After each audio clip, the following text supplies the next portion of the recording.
Alright guys, welcome back to Formula 1 news. Positive signs for Mercedes power going into 2023 as they believe they will be able to improve their engine such that it will fall at least in line with what Ferrari and Red Bull were capable of this past season and give them an advantage going forwards. Hit the like button if you enjoy, subscribe if you're new as always. It's Lewis Hamilton's birthday today. He's in like Antarctica or something. This guy just spawns in all over the globe, I swear, every other weekend. And of course he's hoping for a bounce back season. That will be made easier by some new details of the W14. So we've heard over the last few days what it's going to look like, what some of the designs have been. This is, some of the rumours we heard the other day. They're going to keep the zero side pod concept around. They're going to, redesign the rear suspension. And that's kind of the update that we saw here from Racing News 365 that gave a lot of the new details. So this is what the article has to say. Firstly, a couple of images here. Let me know in the comment section below if you guys really know what they mean by a double floor. I've heard this this kind of thing been thrown around the last few days or so about the double floor that apparently every team is using. Supposedly is kind of what Aston Martin had with their first rendition of their car before they went for the Red Bull B-Spec version, but apparently it's still a viable idea because some teams are looking to bring it back going forwards. But realistically, a lot of these teams, including Mercedes, will be redesigning a large part of their Venturi tunnels in the floor, where Red Bull seemingly had such an advantage this past season, arguably because Adrian Newey is rather good with ground effect cars. But the zero pod is expected to stay. This is a graphic by Racing News 365, and this was also another image they come out with, effectively showing that the front of the car is going to look a little bit similar. The floor will be significantly different though, and the rear of the car will be different as well. The Mercedes from this season tapered significantly towards the back of the car. This is just a comparison here between the Ferrari and the Mercedes, and you guys can see, okay, of course, the Ferrari is a very different sidepod design, but even further back, the Ferrari is slightly wider at the rear of the car than the Mercedes is, and this really cramped nature back there, they believe was affecting their aerodynamics and maybe causing some of their issues in terms of drag in a straight line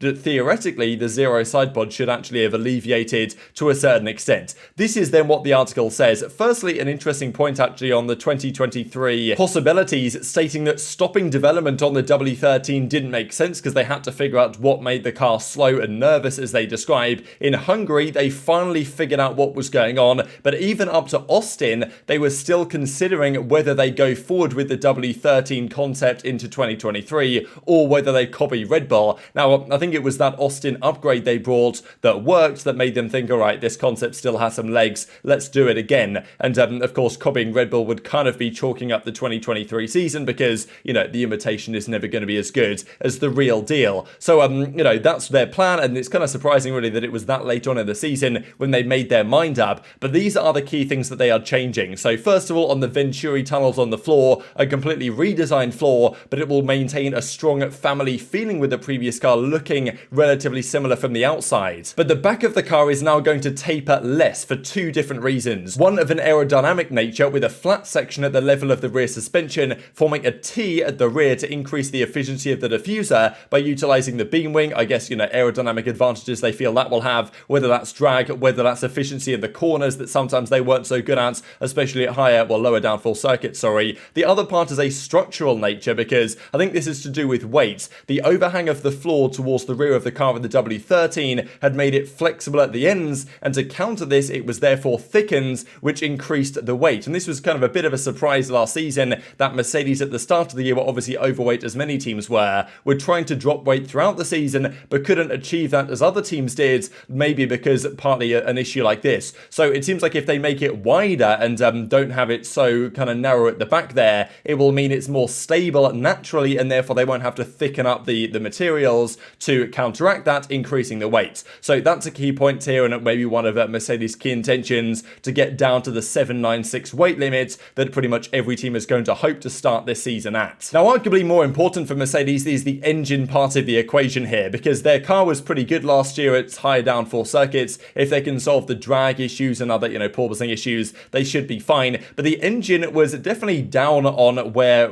certainly Ferrari were at their peak performance when they weren't running it, way below their potential level, because it was going to blow up every single race otherwise. Red Bull were also strong, certainly in a straight line. And the Mercedes engine at the start of the season on the McLaren, on the Aston Martin, and obviously the Williams goes quick in a straight line because it just generates no downforce and therefore no drag. But, the engine wasn't looking so good. This was put down to, in part, due to the new 5% or 10% biofuel that's in the fuel now, which seemingly was affecting their engine engine more than most. We know that at the start of the turbo hybrid era, Mercedes had a huge engine advantage. Nowadays, that's not the case. And, last season, the numbers were Ferrari was the benchmark engine, Honda, that being Red Bull, a few horsepower behinds, maybe 4 horsepower behinds, and then the Mercedes engine, another 10 horsepower behind that, which that was what we believed at the start of the season, and we could kind of see evidence of that in the on-track performance, certainly in a straight line. However, that article went on to describe that Mercedes are fully convinced that their engine is in line with the Honda and the Ferrari. Their engine is not slower, it's as good as it could be, but it wasn't delivering that performance last season because of, I think some software stuff generally. That was a key talking point towards the end of the season, that the Mercedes, the reason why they were quicker in Brazil and also quicker in Mexico than they were earlier on in the season was due to work on the engine, not hardware stuff, but software stuff, running at more intelligent engine modes on different software things. And apparently they've been working with Petronas or Petronas or however they're meant to describe it,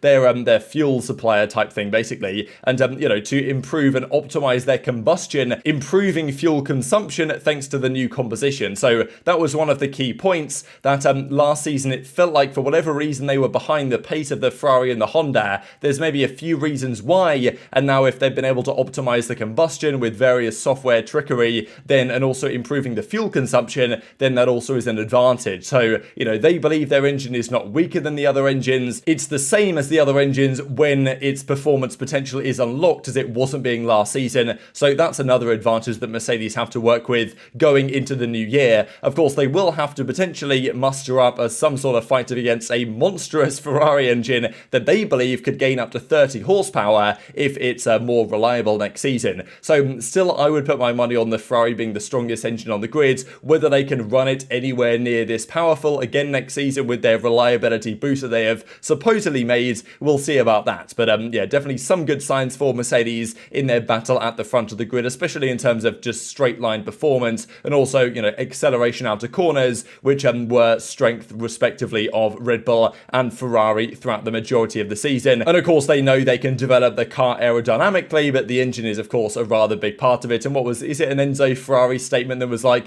aerodynamics are for people who can't make engines or something like that? So, we'll see how that works going forwards. And also just this from Toto Wolff suggesting that Mercedes' decision to pull out of Formula E and DTM was to put the resources into Formula 1. So kind of doubling down on that. Of course, they won the Formula E championship right with Stoffel Van Dorn very recently. And of course, Nick de Vries won it the year prior to that. So rather than being distracted and diluted for other things, they are effectively putting all their eggs in the one basket of Formula 1 success, which might well be necessary in these new regulations with the stiffer competition they are now facing. Also, a couple of things here based on performance really recently over the last couple of seasons, that these are the entry fees going forwards. Obviously doesn't really matter that much, but thought the numbers are interesting nonetheless. Red Bull paying the most, Mercedes still paying more than Ferrari, but still about 4 million compared to Red Bull's 6 million, obviously not including their extra $7 million fine they've got to pay for breaching the budget cap for 2021. Also, quick update on Panthera. These guys were trying to come into the grid a couple of years ago. They're now still trying to make it work, and supposedly they've already made an agreement with a current PU supplier. So this is the same story as Andretti, Cadillac,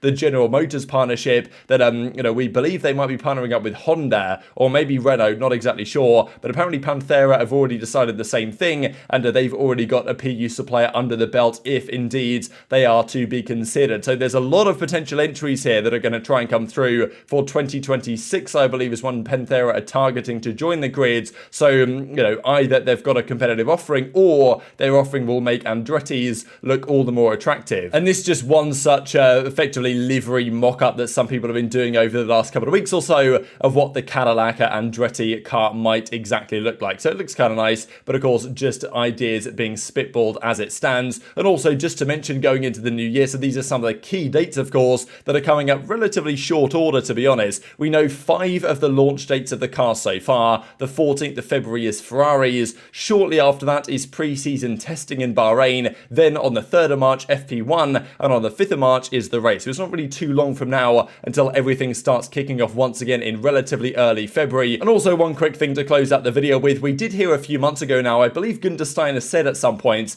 that, look, if Daniel Ricciardo wants to reach out to us at Haas, then we'd be happy to offer him a seat type thing. Apparently it also went the other way around, and Ricciardo said that Steiner actually did reach out to him. I believe the implication at the time was that Steiner said, we're interested in Ricciardo, but, you know, we're not going to go and get him. He's going to have to come to us if he wants the seats. But apparently Riccardo was offered the Haas seat effectively, but declined it after realizing, you know what, not driving for a team in the top half of the grid is not really where I'm at right now, and would prefer to take a break for a season. Whether that's a good decision or not, time will tell. Hit the like button if you enjoyed, subscribe if you're new, take care, and I'll see you next time.